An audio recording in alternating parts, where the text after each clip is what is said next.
Very warm greetings to all. For today, the topic of my presentation for paper Literary Theory and Criticism is Generative Fiction, its selected from form and human ambiguity. As we all know that digital humanities is a field of is a developing field of study, which studies research and teaching and makes invention concerned with the intersection of computing. It quickens the access of information very quickly. We get the information from the input language.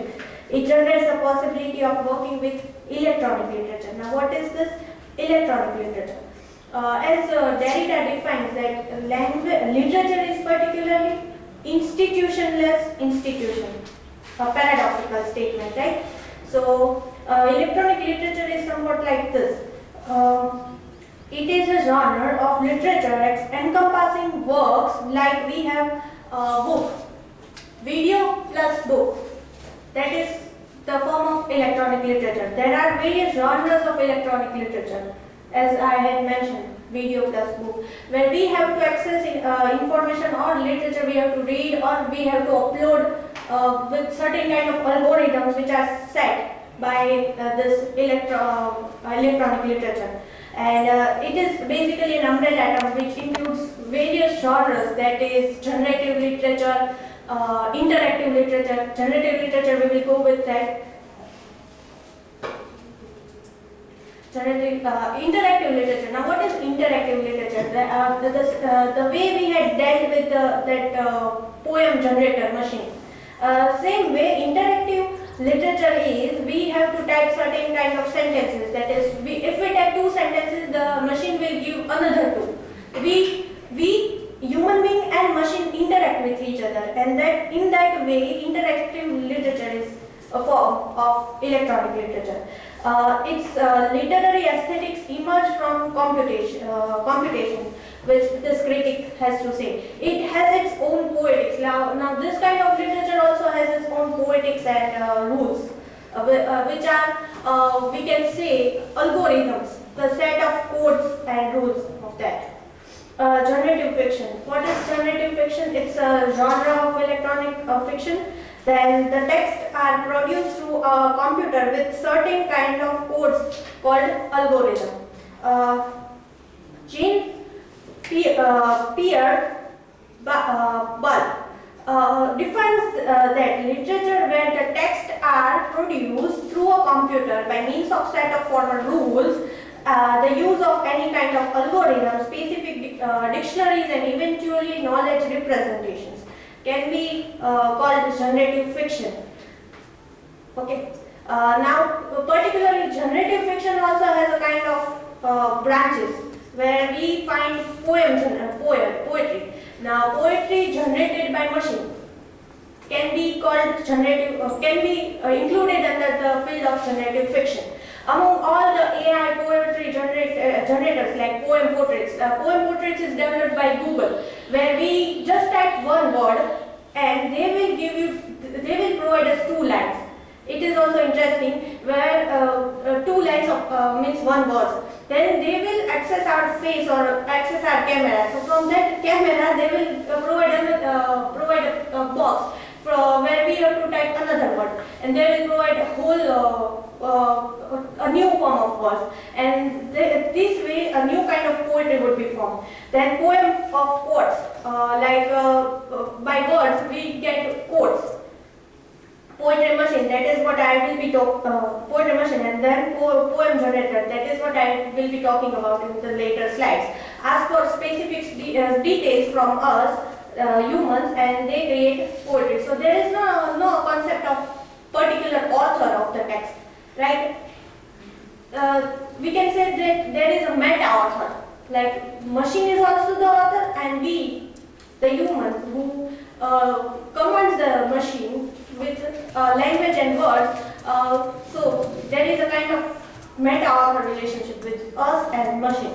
The poem generator asks for a noun. See, now here they ask for a noun, then they ask for the particular word which a robot can relate with that noun, and then adjective to describe that noun. So randomly I could give embarrassment as a noun. Then I gave ashamed for the robots to look up for the noun, and then there was a button of suggestion. So I clicked on that, and they gave hilarious. Now they are also providing how many the option of how many voices that we want, like they 4, 6, 8, 10, how many voices we want to generate a poem. Then alliteration, yes, the option of alliteration is very good. They ask us whether we want minimum alliteration or normal or excessive. So I give excessive alliteration. Then onomatopoeia, if you want onomatopoeic expression kind of in our poetry or not. Then the step 2, where they ask for this kind of adjective or noun which we have to suggest them. So randomly I go with the button suggestion, that what kind, I was very curious that what kind of poetry will they give us. This is basically free verse, so there aren't any rules of that. There is one rule that they must the free verse must deal with particular artistic expression. That it must have it should provide us artistic expression. That is the main criteria of free verse. Then this I clicked on the button suggestion. So the adjective to describe Mopari, they suggested horrible. The adjective to describe unpleasantness, wicked, like we can understand how this phrase will go, wicked, unpleasantness. Compare indignity to something, that is humiliating death. Then a sound associated with indignity. The sounds were very interesting. Cough, bow wow, tic tac, and all that. Compare fiasco to something, that is awful sight. A sound associated with fiasco, that is smash. The sounds were really very interesting. Now the final outcome, what we get. The first word which I had given to this machine was embarrassment, and they titled the whole verse as embarrassment. It says that mimicry that's really horrible. Above all others, it is merest mockery. See, we had commanded it to give a maximum alliteration, so it gives merest mockery, monumental, miserable, merest mockery. Merest mockery is repeatedly found, like 3 times it is repeating in this particular free verse. Then it provides, do you think that it provides any artistic kind of expression? Like if we read this poem, we can connect ourselves, or it doesn't at all fulfill the very idea of a very human idea of poetry, that we had learned the definition of poetry in our education field, that poetry is a spontaneous overflow of powerful feeling that it takes its origin from recollecting tranquility and all that. So Wordsworth's idea of poetry is totally different from this. Wordsworth says that it should be written in solitude when we are alone, and then our thoughts gets a kind of a flow. But this poem is made very quickly by machines. So the contrast we can see, and we always relate that yes, Wordsworth is right in terms of the definition of poetry, but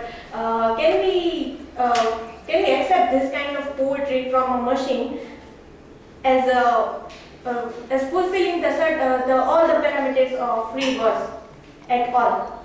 So that is the question. Yes, this is kind of human ambiguity, that we as a humans are certainly unaware of the language which is operated by machine. We have created machine, but we now are not able to accept what it gives us.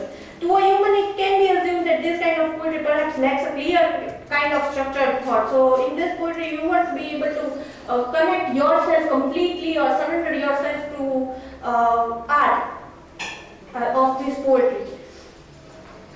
Yes, why this ambiguity is there? Perhaps because of this language issues. Like language is perfect in this poem, but the language which we are conditioned from now till now, that the poetry must be in this kind of this particular kind of language, which gives us a certain flow of thoughts. Like this poetry is actually like my presentation. There are thoughts, but in class, which doesn't actually reach on the audience. Okay, then the second reason must be maybe the lack of human emotion, like what we are expecting a poetry to give particular emotion, which this poetry is not giving. Then juxtapositions, like first of all it says mockery, and then then the title of the poem is embarrassment. So juxtaposition kind of thing, an antithesis is found. Then structure of the poem. The very structure of the poem is not like what we expected from that machine. It can be concluded that we as a human side are still unable to trust a poem generated by machine. Like if this poem if this poem is submitted to any art journal or poetry for publication, will humans accept this kind of poetry? They will thoroughly reject this kind of poetry or this kind of work, which perhaps doesn't follow the structure of thought which we as a human believe. It is like a game we play, the gamification of literature. Perhaps it becomes necessary to ponder on what makes a work a distinctive art. So this is the question, that what work of art is for a machine. And yes, the purpose of this presentation was to examine how a machine-generated poem can be analyzed, or to identify how a poetry is generated by our input command, like what the words we give, the machine will structure of that kind of words, and to identify what audience does electronic literature serve. That is the main question of this presentation. Here are the references. Thank you.